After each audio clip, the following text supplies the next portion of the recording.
कहानी की शुरुआत होती है मैलरी नाम की एक लड़की से, जो कि एक पेंटिंग बना रही होती है। मैलरी प्रेग्नेंट है और कुछ ही दिन बाद उसका बच्चा पैदा होने वाला है। तभी उसकी बहन जेसिका आती है और मैलरी से कहती है कि तुमने टीवी पर न्यूज देखा है, न्यूज में कुछ अजीब सी खबरें दिखाई जा रही हैं। मैलरी जब न्यूज देखती है तो उसे पता चलता है कि रशिया में एक ऐसी बीमारी फैल गई है जिसमें इंसान अपने दिमाग पर कंट्रोल खो देता है और यह बीमारी उस इन्फेक्टेड इंसान को खुद की जान लेने पर मजबूर कर देती है। रिपोर्टर बताता है कि अब तक पूरी तरह से किसी को भी पता नहीं है कि यह एक बीमारी है या फिर कोई वायरस। बस अचानक किसी चीज को देखकर लोग अपने आप पे कंट्रोल खोकर बेरहमी से अपनी जान ले लेते हैं। न्यूज में बताया जाता है कि यह बीमारी लाखों लोगों में फैल गई है और अब यह बीमारी रशिया से दूसरी कंट्रीज में भी फैल रही है। लेकिन मैलरी इस न्यूज को इग्नोर करके जेसिका के साथ अपनी प्रेगनेंसी चेकअप के लिए हॉस्पिटल चली जाती है। वहां डॉक्टर उसे खुशखबरी देती है कि बच्चा बिल्कुल ठीक है और जल्द ही वो मां बनने वाली है। यह सुनकर मैलरी खुश हो जाती है और वापस घर लौटने लगती है। लेकिन हॉस्पिटल से निकलते वक्त मैलरी की नजर एक लड़की पर पड़ती है जो अपने सिर को जोर जोर से सामने के शीशे से मार रही होती है। यह देखकर मैलरी घबरा जाती है और जल्दी जाकर जेसिका के साथ कार में बैठ जाती है। मैलरी जेसिका से कहती है कि जल्दी चलो, मुझे लगता है कि रशिया का वो खतरनाक वायरस यहाँ भी पहुंच चुका है। बाहर सड़कों पर लोगों में हलचल मच चुकी थी और लोग खुद को मारने लगे थे। जेसिका जल्दी से गाड़ी स्टार्ट करके तेजी से घर की तरफ गाड़ी को भगाती है, लेकिन अब हालात और बिगड़ते जा रहे थे। सड़क पर बहुत सारे एक्सीडेंट होने लगते हैं। यह देखकर मैलरी बहुत ज्यादा डर जाती है और तभी ड्राइव करते हुए जेसिका कुछ ऐसा देख लेती है जिससे उसकी आंखों का कलर चेंज हो जाता है। अब जेसिका अपने आप पर कंट्रोल खोकर कार की स्पीड बढ़ा देती है और सामने से आने वाली गाड़ियों से खुद का एक्सीडेंट करवाने लगती है। मैलरी उसे ऐसा करने से रोकती है पर जेसिका नहीं रुकती, जैसे किसी ने उसके दिमाग पर काबू कर लिया हो। और तभी कार एक दूसरी गाड़ी से टकराकर इनका एक्सीडेंट हो जाता है। लकीली इस एक्सीडेंट में दोनों बच जाती हैं और दोनों गाड़ी से बाहर निकल आती हैं। लेकिन इससे पहले कि मैलरी कुछ समझ पाती, तभी वो देखती है कि उसकी बहन जेसिका एक ट्रक के सामने आकर अपनी जान दे देती है। मैलरी अपनी आंखों के सामने जेसिका की इतनी भयानक मौत देखकर बहुत ज्यादा डर जाती है। लेकिन हालात कुछ ऐसे थे कि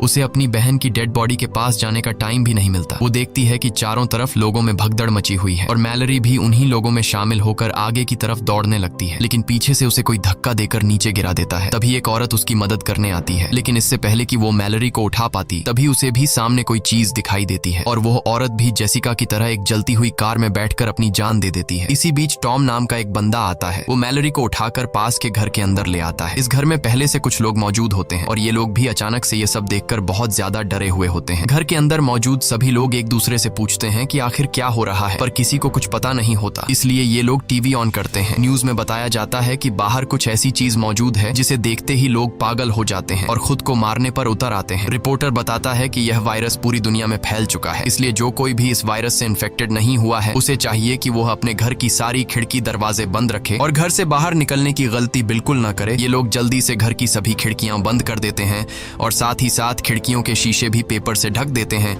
ताकि बाहर मौजूद उस राक्षस की नजर अंदर इन पर न पड़ सके। इसी तरह से 3 दिन बीत जाते हैं, लेकिन अभी तक किसी को समझ नहीं आता कि यह सब क्या हो रहा है। ये सभी लोग घर में परेशान बैठे होते हैं। तभी बाहर से दरवाजे पर नॉक होता है। एक लड़की जो रो रो कर इनसे रिक्वेस्ट करती है कि प्लीज दरवाजा खोलो। टॉम उस लड़की के लिए दरवाजा खोलने जाता है, पर डगलस उसे दरवाजा खोलने से मना करता है क्योंकि उसे डर था कि कहीं यह लड़की इन्फेक्टेड ना हो। लेकिन यहाँ मैलरी डगलस पर बंदूक तान देती है और टॉम को उस लड़की के लिए दरवाजा खोलने को कहती है। टॉम उसके लिए दरवाजा खोल देता है और वो लड़की अंदर आ जाती है। उस लड़की का नाम ओलिम्पिया है और ओलिम्पिया भी प्रेग्नेंट थी। ओलिम्पिया से जब पूछा जाता है कि तुम अपनी आंखों पर पट्टी लगाकर यहाँ तक कैसे पहुंची, तब ओलिम्पिया बताती है कि उसका खाना खत्म हो गया था, इसीलिए वो एक एक करके हर एक घर का दरवाजा नॉक करते हुए यहाँ तक पहुँच गई। यह सुनकर डगलस कहता है कि हम सबका भी भूख से बुरा हाल हो गया है क्योंकि ये लोग भी पिछले 7 दिनों से इसी घर में फंसे हुए हैं। इसलिए ये लोग सोचते हैं कि बाहर से खाना कैसे लाया जाए। हालांकि घर से कुछ ही दूर एक सुपरमार्केट है, लेकिन वहां तक बिना देखे पहुंचना एक बड़ा चैलेंज था। तब इस घर का मालिक कहता है कि घर के बाहर सीसीटीवी कैमरास लगे हुए हैं। अगर हम सीसीटीवी कैमरा के जरिए उन मॉन्स्टर्स का लोकेशन पता लगा लें तो हम उन मॉन्स्टर्स से छिपकर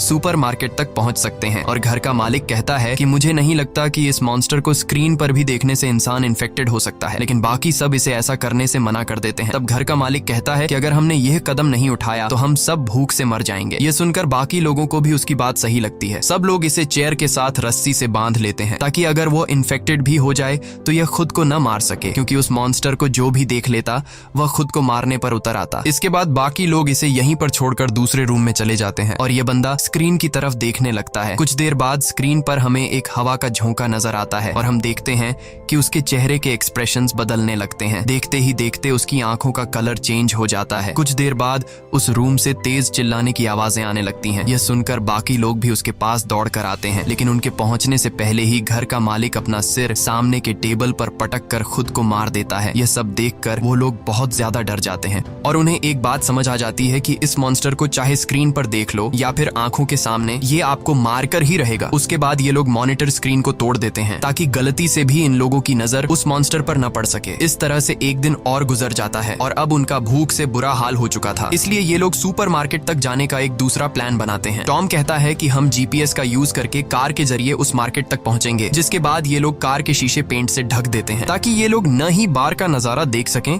और न ही बाहर से कोई उन्हें अंदर देख सके। जिसके बाद 5 लोग जीपीएस की मदद से गाड़ी लेकर बाहर निकलते हैं और धीरे धीरे बिना आगे की सड़क नजर आए जीपीएस की मदद से आगे बढ़ते हैं। यहाँ हम देखते हैं कि पूरा शहर वीरान हो चुका है। चारों तरफ सड़क लाशों से भरी पड़ी है। कुछ दूर आगे जाने के बाद कार तेजी से वाइब्रेट करने लगती है। कार के सेंसर से पता चलता है कि कार को चारों तरफ से उन मॉन्स्टर्स ने घेर लिया है, लेकिन टॉम हार नहीं मानता और गाड़ी को आगे बढ़ाता है और जैसे तैसे करके ये लोग स्टोर तक पहुंच जाते हैं, जहाँ पर ये लोग अपनी आंखों पर पट्टी बांधकर कार से उतरते हैं और स्टोर के अंदर पहुंच जाते हैं। अंदर आकर ये लोग सबसे पहले खिड़की दरवाजे बंद करते हैं और फिर ये लोग अपनी आंखों से पट्टियां उतार देते हैं। स्टोर में खाने पीने और जरूरत की तमाम चीजें मौजूद थीं, जिसे देखकर वे सभी बहुत खुश होते हैं और हर एक बंदा जितना हो सके उतना राशन इकट्ठा कर लेता है। यहाँ हम मैलरी और टॉम को देखते हैं जो एक दूसरे से बातें कर रहे होते हैं। टॉम एक अच्छा इंसान था और टॉम ने मैलरी की जान भी बचाई थी। उनकी बातों से हमें पता चलता है कि ये एक दूसरे को पसंद करने लगे हैं। इसके बाद ये दोनों भी खुद के लिए जरूरत की चीजें ढूंढने लगते हैं। मैलरी को एक पिंजरे में 3 बर्ड्स मिलते हैं जिन्हें वह अपने साथ रख लेती है और तभी स्टोर का दरवाजा कोई नॉक करता है, लेकिन ये लोग डर के मारे उस आदमी के लिए दरवाजा नहीं खोलते। तब वह आदमी रो रो कर रिक्वेस्ट करता है कि प्लीज दरवाजा खोल दो। अब इन लोगों को उस आदमी पर तरस भी आता है और उन्हें डर भी था कि कहीं यह आदमी इन्फेक्टेड ना हो, इसलिए ये लोग पहले से उस आदमी के लिए दरवाजे पर तैयार खड़े हो जाते हैं ताकि उन्हें अगर उस आदमी पर जरा सा भी शक हो कि यह इन्फेक्टेड है तो उसे मार देंगे। ये लोग जैसे ही उसके लिए दरवाजा खोलते हैं, वह आदमी जबरदस्ती घुसने लगता है और कहता है कि ये मॉन्स्टर्स बहुत ही खूबसूरत हैं, तुम सभी को इसे देखना चाहिए। यह सुनकर ये लोग समझ जाते हैं कि यह आदमी भी इन्फेक्टेड है। अब उनके पास उस आदमी को बाहर निकालने का कोई रास्ता नहीं था, इसलिए चार्ली सबको बचाने के लिए उस आदमी को जोर से धक्का देकर बाहर धकेल देता है और खुद भी उसके साथ बाहर चला जाता है। बाहर वह बंदा चार्ली को बुरी तरह से मार देता है और चार्ली ने अपने साथियों की जान बचाने के लिए अपनी जान दे दी। यहाँ मैलरी नोट करती है कि जब वो मॉन्स्टर्स करीब हों तो बर्ड्स शोर करने लगते हैं और अब ये बर्ड्स उनके लिए एक बड़ा सहारा बनेंगे। उसके बाद बाकी बचे 4 लोग राशन लेकर वापस लौट आते हैं और उन सबको चार्ली की मौत का बहुत दुख था। अब रात हो जाती है और हम देखते हैं कि सभी लोग अपने अपने रूम में चले गए हैं और तभी बाहर दरवाजे पर कोई नॉक करता है। ओलिम्पिया को जब पता चलता है कि बाहर दरवाजे पर कोई है तो वो बिना सोचे समझे उस आदमी को घर के अंदर ले आती है, लेकिन तभी मैलरी उसे देख लेती है और उसे गन से शूट करने की धमकी देती है। यहाँ पर घर के बाकी लोग भी कमरों से बाहर निकल आते हैं और एक अनजान आदमी को देखकर ये लोग डर जाते हैं और ओलिम्पिया पर चिल्लाने लगते हैं कि तुमने इस आदमी को अंदर क्यों लाया। ओलिम्पिया कहती है कि मैं अकेले बाहर रह चुकी हूँ, मुझे पता है कि अकेले बाहर रहना कितना मुश्किल है, इसीलिए मुझे इस आदमी पर तरस आकर मैंने उसे अंदर लाया। और यहाँ ये आदमी जिसका नाम गैरी है वह बताता है कि प्लीज मुझे घर से बाहर मत निकालो। वो कहता है कि मेरे घर में कुछ साइको लोग घुस आए थे जिन्होंने मेरे दोस्तों की आंखें जबरदस्ती खोल दी और उन्हें उस शैतान को दिखा दिया जिसे देखते ही मेरे सारे दोस्तों ने सुसाइड कर लिया, पर मैं किसी तरह बचकर भागते भागते यहाँ तक पहुँच गया। यहाँ हमें पता चलता है कि जो कोई भी उस शैतान को देख लेता है तो वो शैतान उस इंसान को कुछ ऐसा दिखाता है जिससे वो बहुत ज्यादा डर जाता है, यानी यह शैतान उस इंसान को उसकी जिंदगी का सबसे बड़ा दुख या फिर नुकसान दिखाता है। ये दुख इतना गहरा होता है कि वो सह नहीं पाता और अचानक बहुत ही ज्यादा डिप्रेशन में जाकर वो इंसान खुद को मार देता है। यहाँ गैरी कुछ और बातें भी बताता है। वो कहता है कि उन साइको लोगों की आंखों पर पट्टी नहीं थी बल्कि वो उस शैतान को देखकर खुश हो रहे थे। गैरी की यह बातें सुनकर हमें पता चलता है कि वो शैतान उस इंसान को नहीं मार पाता जो अपनी जिंदगी में पहले से बहुत ज्यादा दुखी होता है, क्योंकि वो पहले से ही अंदर से टूटा हुआ होता है। इसलिए वो इंसान जो पहले से अपनी जिंदगी डिप्रेशन में गुजार रहा हो उस पर शैतान की इस चाल इस्तेमाल का ज्यादा असर नहीं होता, बल्कि शैतान उसे अपना गुलाम बना लेता है ताकि इंसान के रूप में रहते हुए ये लोग और इंसानों का शिकार कर सकें। अब क्या गैरी भी उस शैतान का एक पपेट है या फिर इन्हीं की तरह एक आम इंसान, ये तो हमें आगे पता चलेगा। यहाँ सब लोग गैरी को घर में रहने की इजाजत दे देते हैं, लेकिन डगलस को गैरी पर बिल्कुल भरोसा नहीं होता और वो गुस्से में गन लेकर उसे बाहर निकलने की धमकी देता है। पर तभी पीछे से शर्ला आकर डगलस को सर पर किसी चीज से मारकर बेहोश कर देती है और सब मिलकर डगलस को दूसरे कमरे में बंद कर देते हैं और गैरी सबका शुक्रिया अदा करता है। उसके बाद अगले दिन अचानक मैलरी और ओलिम्पिया दोनों को एक साथ लेबर पेन्स शुरू हो जाते हैं। टॉम और शर्ला उनकी मदद करते हुए दोनों को ऊपर के कमरे में ले जाते हैं, लेकिन गैरी नीचे ही रहता है और उसकी हरकतें भी कुछ अजीब सी होने लगती हैं। वो शैतान की ढेर सारी तस्वीरें निकालकर टेबल पर रख देता है और उसकी आंखें देखकर हमें पता चलता है कि गैरी भी शैतान के कंट्रोल में है। इसी बीच मैलरी और ओलिम्पिया अपने बच्चों को जन्म देती हैं। ओलिम्पिया को एक बेटी होती है और मैलरी को एक बेटा। लेकिन नीचे पिंजरे में बंद पंछी शोर करने लगते हैं, जिसे गैरी तंग होकर पिंजरे को उठाकर फ्रिज में बंद कर देता है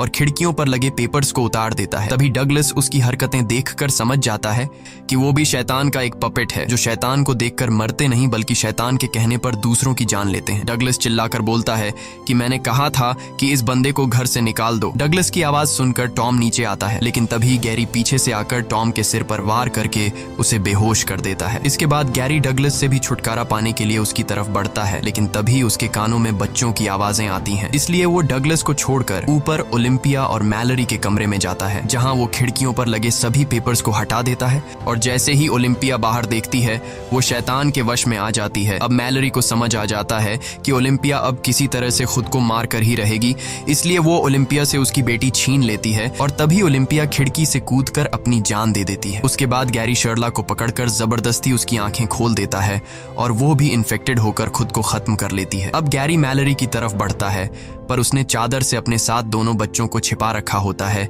इसलिए अभी तक वो ठीक रहती है। पर गैरी उसे चादर छीनकर बाहर देखने के लिए उकसाने लगता है, लेकिन तभी वहां डगलस बंदूक लेकर पहुंचता है और अपनी आंखें बंद करके गैरी को शूट करने की कोशिश करता है। पर गैरी को पता होता है कि डगलस को नजर नहीं आ रहा, इसलिए वो मौके का फायदा उठाते हुए दौड़कर डगलस को अपने साथ ऊपर के फ्लोर से नीचे ग्राउंड फ्लोर पर गिरा देता है। गैरी डगलस को सीजर से मार देता है, ये कहते हुए कि तुम उस शैतान की खूबसूरती को नहीं देख पाओगे। इसी बीच टॉम को होश आता है और किसी तरह शॉट गन उठाकर गैरी को मारकर खत्म कर देता है। उसके बाद टॉम ऊपर जाकर मैलरी और बच्चों को शांत करता है। अब सिर्फ टॉम, मैलरी और 2 बच्चे जिंदा बचे थे। इसके बाद 5 साल के बाद का सीन दिखाया जाता है, जहां मैलरी और टॉम अब रिलेशनशिप में हैं और बच्चे भी बड़े हो चुके हैं, लेकिन खतरा अभी तक टला नहीं। बाहर अभी भी शैतान के कंट्रोल में लोग घूम रहे थे और वो नॉर्मल इंसानों को पकड़कर मार डालते थे। ये लोग पिछले 5 सालों से इसी तरह से चुपचाप जिंदगी गुजार रहे हैं। मैलरी ने बच्चों को इस मुश्किल स्थिति में सरवाइव करने के सभी तरीके सिखा दिए थे। यहाँ आप लोगों को भी पता चल चुका होगा कि जो लड़का है वो मैलरी का अपना बेटा है, लेकिन ये लड़की मैलरी की बेटी नहीं, बल्कि ये लड़की ओलिम्पिया की बेटी है, जो मरने से पहले ओलिम्पिया ने मैलरी के हवाले कर दी थी। एक दिन रेडियो से आवाज आती है जिसमें रिक नाम का एक आदमी बताता है कि हम जहाँ पर हैं ये जगह पूरी तरह से सेफ है। यहाँ पर हमारी एक कॉलोनी है, इस कॉलोनी में खाने पीने और जरूरत की तमाम फैसिलिटीज मौजूद हैं। वो आदमी बताता है कि अगर तुम लोग यहाँ आना चाहते हो तो नदी के बहाव के साथ आओ। जब नदी का बहाव सबसे तेज होगा तो वहीं पास के जंगल के बीच हमारी कॉलोनी मिल जाएगी। वहाँ बहुत सारे बर्ड्स हैं जिनकी आवाज सुनकर तुम हमें ढूंढ सकते हो, और हाँ, नदी के बहाव के साथ यहाँ आने में तुम्हें 2 दिन लगेंगे। टॉम उस आदमी पर भरोसा करके वहाँ जाना चाहता था, पर मैलरी वहाँ जाने से मना करती है। वो कहती है शायद ऐसा भी हो सकता है कि वो इंसान इन्फेक्टेड हो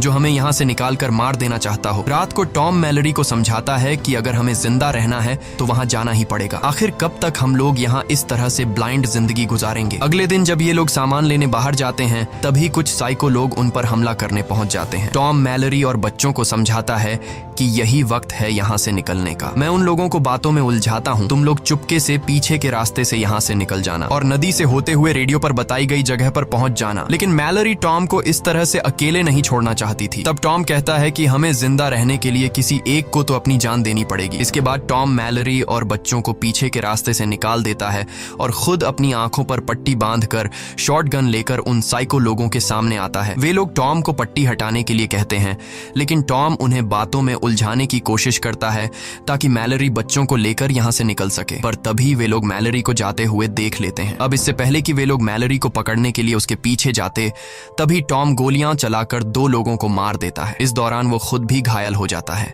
और अब बिना देखे बाकियों को खत्म करना उसके लिए मुश्किल हो रहा था, इसलिए वो अपनी आंखों से पट्टी हटा देता है और वहां पर मौजूद 2 और लोगों को भी मार देता है। अब सिर्फ एक ही साइको इंसान बचता है और जब टॉम उस आखिरी बचे हुए साइको इंसान को मारने जाता है, तभी वो शैतान भी वहां पर पहुंच जाता है और वो शैतान टॉम को अपने वश में करने लगता है। लेकिन पूरी तरह से वश में आने से पहले टॉम उस आखिरी बचे आदमी को भी मार देता है और फिर उसी गन से खुद भी अपनी जान ले लेता है। वहीं मैलरी गोली की आवाज सुनकर समझ जाती है कि टॉम अब मर चुका है। वो बहुत ज्यादा रोती है क्योंकि इस मुश्किल वक्त में टॉम ही उसका सहारा था। जिसके बाद वो रेडियो पर बताए हुए ठिकाने पर जाने की तैयारी करने लगती है। वो बच्चों को समझाती है कि यह सफर बहुत मुश्किल होगा, लेकिन हमें जिंदा रहने के लिए वहां पर जाना ही होगा। और एक बात ध्यान से सुनो, चाहे जो भी हो जाए, तुम दोनों को अपनी आंखों से पट्टी नहीं उतारनी है, वरना तुम दोनों मारे जाओगे। इसके बाद मैलरी खुद के और अपने बच्चों की आंखों पर पट्टी बांधकर नदी की तरफ निकल पड़ती है और रस्सी का सहारा लेते हुए नदी तक पहुंच जाती है, जहां ये लोग एक बोट में बैठकर नदी के बहाव के साथ आगे बढ़ने लगते हैं। मैलरी अपने साथ पिंजरे में बंद उन बर्ड्स को भी रखती है। कुछ घंटों के सफर के बाद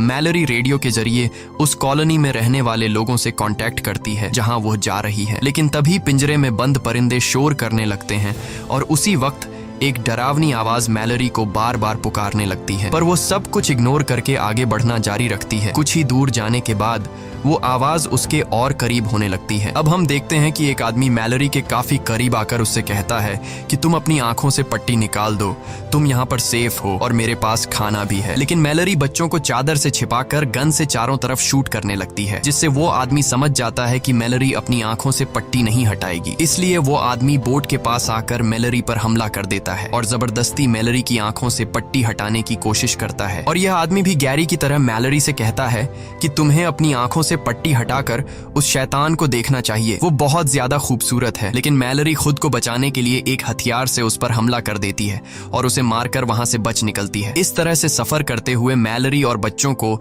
24 घंटे गुजर चुके थे और ये लोग बहुत ज्यादा थक जाते हैं। तभी अचानक बोट एक ट्रक से टकराती है, जिससे उसका बेटा और खाने पीने का सामान पानी में गिर जाता है। अब मैलरी अपने बेटे को तो पानी में डूबने से बचा लेती है, लेकिन इनके पास जो खाने पीने की चीजें थीं वो नदी में बह जाती हैं। ये देखकर मैलरी बहुत ज्यादा परेशान हो जाती है, क्योंकि अगर उन्हें खाने पीने की चीजें नहीं मिली तो वो भूख से मर जाएंगे। इसलिए मैलरी खाना ढूंढने के लिए बोट को नदी के किनारे लगाती है और बच्चों से कहती है, चाहे कुछ भी हो जाए तुम दोनों बोट पर ही रहना और अपनी आंखों से पट्टी बिल्कुल भी मत निकालना। इसके बाद वो बोट से एक रस्सी बांधकर खाने पीने की चीजें ढूंढते हुए जंगल के बीच एक घर में पहुंचती है और वहां उसे कुछ खाने पीने की चीजें मिल भी जाती हैं। लेकिन सामान लेकर जब वो वापस लौटने वाली होती है, तभी वो शैतान उसके पीछे पड़ जाते हैं और मैलरी को इंसानों की आवाज में बुलाने लगते हैं। मैलरी गोलियां चलाते हुए तेजी से वहां से भागती है। गोलियों की आवाज सुनकर ओलिम्पिया की बेटी खुद को रस्सी से बांधकर बोट से उतरती है और मैलरी को ढूंढने के चक्कर में सीधे उस शैतान के पास चली जाती है। लेकिन तभी मैलरी उसे खींचकर वापस ले आती है और गुस्से में उसे डांटती है कि मैंने तुमसे कहा भी था कि बोट से मत उतरना। इसके बाद ये तीनों फिर से अपना सफर जारी रखते हैं और अब मैलरी और बच्चे 42 घंटे से लगातार सफर पर हैं। मैलरी बच्चों को समझाती है कि अब नदी में एक ढलान आने वाला है, जिससे पानी का बहाव बहुत तेज हो जाएगा, इसलिए बोट को मजबूती से पकड़ कर रखना। थोड़ी ही दूर आगे जाने के बाद नदी का बहाव तेज होने लगता है। ये लोग मजबूती से बोट को कसकर पकड़ लेते हैं, लेकिन यह रास्ता बहुत ही ज्यादा खतरनाक था। तभी अचानक उनकी बोट पलट जाती है और तीनों पानी में गिर जाते हैं और ये तीनों पानी में बहते रहते हैं। अब मैलरी अपने बेटे को तो पानी में पकड़ लेती है, लेकिन ओलिम्पिया की बेटी को जमीन मिल जाती है और वो मैलरी को पुकारने लगती है। लड़की की आवाज सुनकर मैलरी उसे भी ढूंढ लेती है। इस तरह से उन्होंने अपने सफर का सबसे मुश्किल रास्ता तय कर लिया था और अब उनकी मंजिल काफी करीब थी। ये लोग जंगल में आगे बढ़ते हैं और तभी उन्हें परिंदों की आवाज भी सुनाई देती है, जिस तरह से उन्हें रेडियो में कहा गया था। ये लोग परिंदों की आवाज का पीछा करते हुए उसी डायरेक्शन में जाते हैं, लेकिन तभी वो शैतान भी वहां पहुंच जाता है और उनका पीछा करने लगता है। वो शैतान उन्हें अपनी आंखों से पट्टी हटाने के लिए बहकाने की कोशिश करता है, लेकिन मैलरी बच्चों से कहती है कि आवाज पर ध्यान मत दो और आगे बढ़ते रहो। आगे बढ़ते दौरान अचानक मैलरी नीचे गड्ढे में गिर जाती है और बेहोश हो जाती है। बच्चे भी सभी परेशान हो जाते हैं कि मैलरी कहाँ गई। वे लोग मैलरी को यहाँ वहाँ ढूंढने लगते हैं और मौके का फायदा उठाते हुए वो शैतान मैलरी की आवाज में बच्चों से पट्टी उतारने को कहता है। ना समझ बच्चे शैतान को मैलरी समझकर अपनी आंखों से पट्टी उतारने लगते हैं, पर तभी सही समय पर मैलरी होश में आ जाती है और जोर से चिल्लाकर बच्चों को पट्टी उतारने से रोक लेती है और उनकी आवाज को फॉलो करते हुए बच्चों के पास आ जाती है। इसके बाद मैलरी उन्हें लेकर बर्ड्स की आवाज सुनते हुए भागना शुरू करती है, क्योंकि इस बीच वो शैतान बिल्कुल उनके पीछे पड़ा हुआ था और हर एक संभव कोशिश करके इन लोगों को कॉलोनी में एंटर होने से रोकने की कोशिश कर रहा था। पर ये लोग शैतान को इग्नोर करके फाइनली उस जगह तक पहुंच जाते हैं और मैलरी जल्दी दरवाजा खोलने के लिए इन लोगों से रिक्वेस्ट करती है। वो लोग उन्हें अंदर ले आते हैं और सबसे पहले उनकी आंखें चेक करके कंफर्म किया जाता है कि वह इन्फेक्टेड हैं या नहीं। जब उन्हें पता चलता है कि ये तीनों इन्फेक्टेड नहीं हैं, तो वो लोग उन तीनों को कॉलोनी के अंदर ले आते हैं। मैलरी अपनी पट्टी हटाकर देखती है कि ये एक ब्लाइंड स्कूल है जहां ज्यादातर लोग देख नहीं सकते और इसलिए वो शैतान उनका कुछ नहीं बिगाड़ सकता। यहाँ मैलरी की मुलाकात रिक नाम के एक बंदे से होती है। ये असल में वही बंदा है जिसने रेडियो के जरिए मैलरी और टॉम को इस जगह का लोकेशन दिया था। यहाँ बहुत सारे बर्ड्स भी पाले जाते हैं ताकि खतरे की वार्निंग उन्हें मिलती रहे। मैलरी भी पिंजरे में बंद उन परिंदों को आजाद कर देती है। इसी के साथ ये कहानी खत्म हो जाती है। अगर आपको वीडियो अच्छी लगी हो तो हमारे चैनल को सब्सक्राइब और वीडियो को लाइक जरूर कीजिएगा और अगर आपको इस मूवी का सेकंड पार्ट देखना है तो कमेंट में पार्ट 2 लिखें।